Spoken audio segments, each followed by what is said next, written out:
सकते हैं। बात कर लेते हैं बसरा साहब, आपसे आगाज़ करते हैं। 9 मई 1 साल गुजर गया, दोनों फ्रीकैन जो है अपनी पोजीशन पर मौजूद हैं।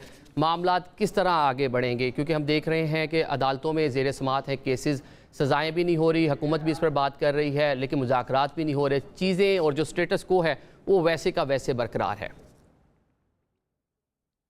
आदिल निज़ामी साहब, बहुत अहम आपका सवाल है।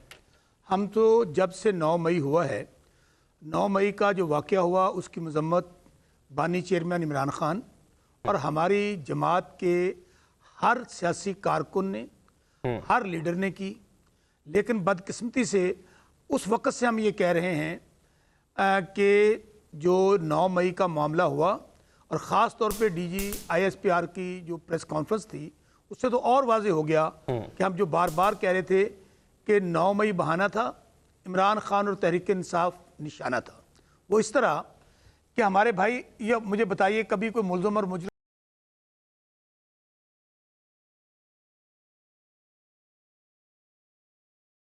के मुतालिक हमारी 100 रिजर्वेशन हैं, क्या आप उनकी सरबराही में फुल कोर्ट बना दें, जितने जजेस सुप्रीम कोर्ट के अंदर मौजूद हैं, उसकी ओपन हियरिंग दिखा दें कौम को, और जो लोग जिम्मेदार हैं, माफी किस बात की भाई? अगर जिसने इतना बड़ा जुर्म किया है रियासत के खिलाफ, उसको सजा मिलनी चाहिए। माफी तो उन लोगों को मांगनी चाहिए जिन लोगों ने 9 मई का बहाना बनाकर तहरीक इंसाफ को तोड़ा, तहरीक इंसाफ के खिलाफ साजिशें की, इमरान खान के खिलाफ 200 मुकदमा दर्ज कर लिया, कहीं करप्ट, कहीं बदयानत, कहीं दहशतगर्द, कहीं गद्दार, और सजा निकाह पे दे दी। हमारी माओ बहनों बेटियों की तजलील की गई, चादर चार दीवारी के तकद्दुस को पामाल किया गया और कहा गया इमरान खान से हिस्ट्री, बल्ला छीन लिया गया और जाके इलेक्शन लड़े। अगर 9 मई दुरुस्त होता, अगर 9 मई दुरुस्त होता तो 8 फरवरी को कौम उसको इंडोर्स करती। 9 फरवरी का बयानिया 8 फरवरी को खत्म हो गया। लोगों ने पूरा मैंडेट, इसके बावजूद कि हर तरह की रियासती दहशतगर्दी तहरीक इंसाफ के साथ हुई, हमारे खिलाफ हुई, इसके बावजूद लोगों ने क्या कहा? जान अल्लाह दी, वोट खान दा। आदिल भाई, हम तो सबसे बड़े मुतासरीन में से हैं। हम कहते हैं, बार बार कह रहे हैं, आज हमने करारदाद भी पेश किया KP असम्बली के अंदर, 2 कमीशन मांगे हैं। एक कमीशन बना दें, जुडिशल कमीशन, आप इसके हवाले से, ताकि दूध का दूध पानी का पानी हो जाए। हाँ, मैं फिर कह रहा हूं कि जो लोग कोर कमांडर हाउस के अंदर गए, जो लोग GHQ वहां जाकर तोड़ फोड़ की, और भाई हमें तो बताया कि 120 लोग हैं, तो फिर ये पूरे पाकिस्तान के अंदर क्यों नो गो एरिया बना दिया गया? अच्छा, आप ये कह रहे हैं कि जो 120 लोग हैं, जितने भी लोग हैं, उनके खिलाफ अगर कोई कार्रवाई होती है, सजाएं मिलती हैं, तो उसको मानेंगे? क्योंकि देखा विजुअल्स में आप ही के अरकान असेंबली थे जो वहां पर मौजूद थे, आप ही के लीडर्स थे जो वहां पर गए हुए थे। आदिल निजामी साहब, फिर मैं इस वक्त हम न्यूज पे आदिल निजामी के साथ बैठकर कह रहा हूं कि दूध का दूध पानी का पानी होना चाहिए। माफी किस बात की? हमें कहा जा रहा है कि आप माफी मांगें। अगर DG ISPR आकर सियासी प्रेस कॉन्फ्रेंस करेंगे और माफी का मुतालबा करेंगे, इसका मतलब है कि अगर हम बिल्कुल, ये तो वही हुआ कि जिसने 9 मई पे प्रेस कॉन्फ्रेंस कर दी, तहरीक इंसाफ को छोड़ दिया, इमरान खान को बुरा भला कहा, उसके 7 खून माफ हो गए, उसके खिलाफ कोई केस नहीं है, वो IPP में चला गया, वो पीपल्स पार्टी अपना नजरियाती जो बन गई खटक साहब की जमात, उसमें चला गया। बिल्कुल आप ठीक कह रहे हैं। चलेंगे उसामा सरवर साहब आदिल भाई, एक फिक्रा कह के, गुजारिश सिर्फ इतनी है कि खुदारा पाकिस्तानी अवाम के साथ मत लड़ें। इमरान खान पाकिस्तान है, हम कहते हैं हमने कोई जुर्म किया है तो हम उसके लिए पूरी कौम के सामने माफी मांगेंगे। हम कोई डील के लिए, किसी ढील के लिए या मुल्क से बाहर जाने के लिए, और जमातों की रवायतें हैं जो डीलें भी कर लेते हैं, बाहर भी भाग जाते हैं। ये इमरान खान है। इमरान खान कहता है मर जाऊंगा, डील नहीं करूंगा, ना बाहर जाऊंगा, और सिर्फ रूल ऑफ लॉ के लिए बात करूंगा जो 1973 का आइन है। आ जाए जमातें हमारे साथ इसके ऊपर, लेकिन ये नहीं हो सकता। मतलब 1973 के आइन के ऊपर अगर बात होगी, उसके मुताबिक बात होगी। चले, आप बातचीत के लिए तैयार हैं। उसामा सरवर साहब हमारे साथ मौजूद है, रुकने कौमी असम्बली। उसामा साहब, ये बताइएगा कि दोनों फ्रीकैन जो हैं अपनी पोजीशन पे डट कर खड़े हुए हैं, कोई भी बैकफुट पे जाने को तैयार नहीं है। दूसरी जानिब केसेस अदालतों में हैं, फैसले हो नहीं रहे, तो सूरत हाल ठीक कैसे होगी? औज़ुबिल्लाहि मिनश्शैतानिर्रजीम, बिस्मिल्लाहिर्रहमानिर्रहीम। पहले तो आपका मैं बड़ा शुक्रगुज़ार हूँ, आपने दावत दी। दूसरे जी, मैं जनाब के क्लाइंट से एग्री नहीं करता। इमरान खान साहब पाकिस्तान नहीं है, पाकिस्तान एक कौम है। तो ये प्लीज़ लाइन ज़रा ठीक करें, इमरान खान साहब पाकिस्तान नहीं हो सकते। पाकिस्तान 75 साल से है, 70 साल से एक कौम है।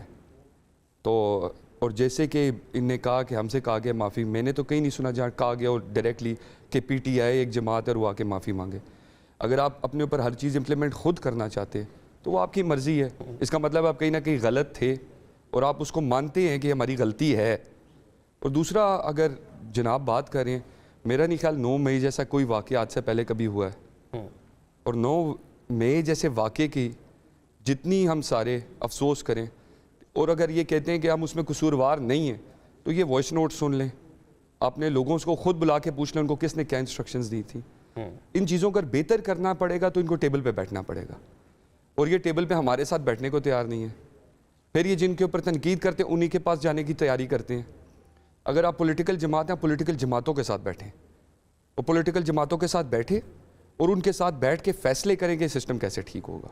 और जहाँ तक रही जी कोर्ट्स की बात, हम सारे कोर्ट्स का एहतराम करते हैं। कोर्ट्स का जो फैसला होगा हम सबको मानना पड़ेगा, चाहे वो हमारे ख़िलाफ़ हो या हमारे हक़ में हो। हमें एक चीज़ अंडरस्टैंड करनी पड़ेगी, अगर हमने तरक्की करनी है और अगर हमने इस कौम को आगे लेके जाना है तो हमें एक टेबल पे बैठ के एक दूसरे के साथ चीज़ों को, मसलों को हल करना पड़ेगा। कुछ चीज़ों पे इनको कॉम्प्रोमाइज़ करना पड़ेगा, कुछ चीज़ों पे हमको कॉम्प्रोमाइज़ करना पड़ेगा। अच्छा, अभी प्राइम मिनिस्टर जो है, जो चीफ एग्जीक्यूटिव हैं कंट्री के, वो बात कर रहे हैं, खदशात का इजहार कर रहे हैं। उन्होंने काबीना से जो खिताब भी किया कि ताहाल सजाएं नहीं हो रही, उनको भी रिजर्वेशन है सजाएं ना होने पे। देखिए, ये एक कोर्ट मैटर है, कोर्ट्स को सीरियस लेना चाहिए, कोर्ट्स को अंडरस्टैंड करना चाहिए कि कितना सेंसिटिव मामला है। और मेरा ख्याल है चाहे हमारे ख़िलाफ़ फैसले हो या हमारे हक़ में हो, मगर कोर्ट्स को फैसला करना पड़ेगा, कोर्ट्स को स्टैंड लेना पड़ेगा चीज़ों पे, कोर्ट्स को बताना पड़ेगा कि कौन सही और कौन गलत है। क्योंकि जब तक कोर्ट्स फैसले नहीं करेंगे किसी को क्लैरिटी नहीं मिलेगी कि क्या हो रहा है सिस्टम में।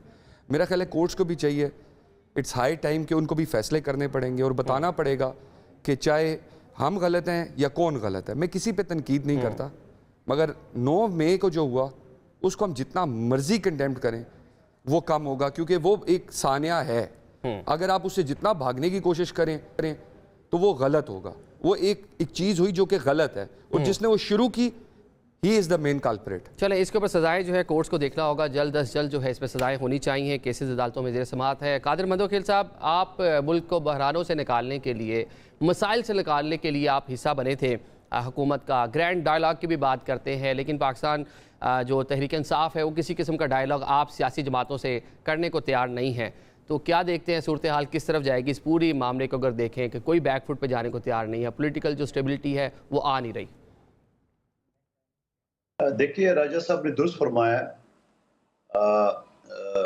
DGISPR ने ये तो नहीं कहा कि इमरान खान माफी मांग ले, ये अपने दिल पे दे रहा है। इसका मतलब है कि दिल में कुछ काला है ना, दाल में कुछ काला लग रहा है ना। दूसरी बात ये कि आरिफ अलवी साहब का आपको वो याद है जब वो इलेक्शन का जो हवाला दे सकता है, सुप्रीम कोर्ट ने अपनी जजमेंट में भी जिक्र किया, और इमरान खान की बहन ने बाकायदा स्टेटमेंट दिया है कि इमरान खान सबसे सख्त नाराज है। आज वही शख्स को दोबारा जो है ना वो टास्क देने का मकसद क्या है? अगर आप इससे थोड़ा पहले चले जाए तो असद उमर साहब को ये टास्क दिया था, वो नाकाम हो गया।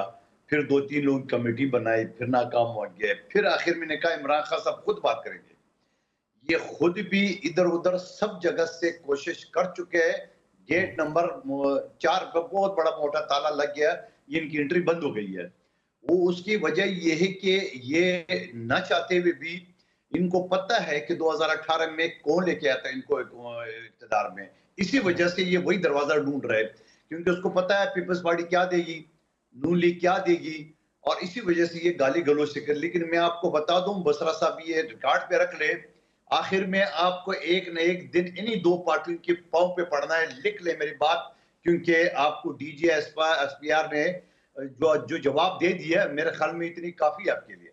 अब आप आइए उसकी तरफ। और आज भी आरिफ अलवी साहब की बात कर ले, उसका इंतखाब इसी वजह से कि माजी में वो इदारों के साथ राब्ते में था, ब्रिज का किरदार अदा कर रहा था, फिर बीच में नाराज हो गया इमरान खान साहब। अब दोबारा बुला के उसको टास्क देने का मकसद क्या? फिर वही दरवाजा खटखटाना है जो कि नहीं खुलेगा।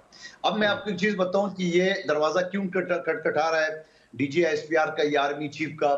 उसकी वजह ये कि उनको पता है कि ये पांव से लेके सर तक ये फंसे हुए 9 मई के वाकयात में। अच्छा, अगर ये नहीं फंसे हुए तो मुझे 2-3 सवाल मैं सामने रखता हूँ बसरा साहब के सामने। इमरान खान साहब का भांजा एहसान न्याजी कोर कमांडर की वर्दी लेके बाहर है, क्या उसकी फुटेज शवाहिद मौजूद नहीं है? बता दे। क्या ये मुराद सईद का, क्या यास्मीन राशिद साहिबा का जिसकी वीडियो आ गई, किधर जाना है जी? कोर कमांडर हाउस जाना है। क्या इन सब लोगों ने ये ऐलान नहीं किया था कि कोर कमांडर हाउस और फौजी तंसीबात में पहुंचे? ये भी सारी वीडियो मौजूद है, ऑडियो मौजूद है। और ये भी मैं बताऊं, 1 साल के बाद भी एक भी मुझे वीडियो ऑडियो बता दे जिस पे तहरीक इंसाफ ने कहा कि नहीं जी इसके फॉरेंसिक कराओ जाली है, एक भी नहीं कहा। अच्छा, आप इसी वीडियो और ऑडियो लेकिन वो एक जुडिशियल कमीशन की तो बात कर रहे हैं, लेकिन अगर कोई जुडिशियल कमीशन बनेगा तो सारे मामला को देखेगा ना, फ्रांसिक भी होंगे, तहकीकात भी होंगी, जो ऑडियो वीडियोस की आप बात कर रहे हैं वो भी सब उसके सामने पेश होगा। सुन लो मेरे भाई, सुन लो, थोड़ा सा मुझे जुमला कंप्लीट दो। किस बात की जुडिशियल कमीशन? ठीक है, बिलावल साहब ने कहा कि इनकी आखिरी ख्वाहिश है ये भी पूरी कर दे। क्या बरतानिया में जो जलाओ गिराव हुआ था इसी फुटेज के ऊपर हुआ था? 48 घंटे के अंदर गिरफ्तार भी हुए, सजा भी हुए। क्या अमेरिका में कैपिटल हिल पे ट्रंप के लोगों ने जो हमला किया उसकी सजा किस बात पे हुई? वो सारे फुटेज पे जो 17 साल, लेकिन उन दोनों वाकयात में कोई शोधा के उसके ऊपर यादगारों पे किसी ने जलाओ गिराव नहीं किया है, फौजी तंसीबात पे नहीं किया है। कर्नल शेरखान का मुजस्मा जो ना उठा के पटक के मारना नहीं किया। उन्होंने एम आलम की जहाज को नहीं आग लगाया, इसके बावजूद वहां सजा होगी इन्हीं फुटेज के ऊपर। उन्हीं फुटेज के ऊपर बशरा साहब वकील है, मैं कानून का भी हवाला दूंगा। कानून शहादत आर्टिकल 164 ये कहता है कि कोई भी ऑडियो वीडियो वो कोर्ट को मंजूर होगा, यानी एडमिसिबल होगा before any court of law. लेकिन अगर उसके ऊपर कोई एतराज है तो उसकी फॉरेंसिक कराया। एतराज तो 1 साल बाद नहीं किए, तो आप मुझे बताओ, तो ये तो बहाने ढूंढ रहे हैं कि किसी तरह से प्रोलॉन्ग हो जाए। अगर इलेक्शन से पहले तोशाखाना का फैसला हुआ तो यही पीटीआई चीख रही थी, जल्दबाजी में फैसला किया है। 9 मई का अगर फैसला जो ना वो देर से हो रहा है तो पे इतराज।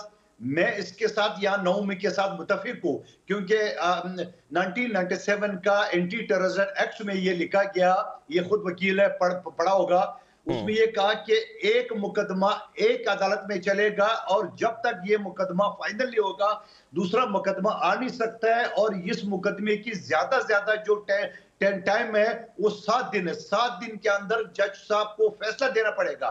इस बात से तो मैं मुतफिक हूँ। 7 दिन से 1 साल हो गए, क्यों नहीं हुआ? जजेस के ऊपर बर्डन है, कोर्ट में सरकारी वकील है या इनकी वकला टाइम ले रहे हैं वगैरह वगैरह, ये एक बोझ है। तो ये सवाल है। तो अब बात ये कि इनकी कौन सी बात, चलिए बसरा साहब से इसका जवाब भी ले लेते हैं आप।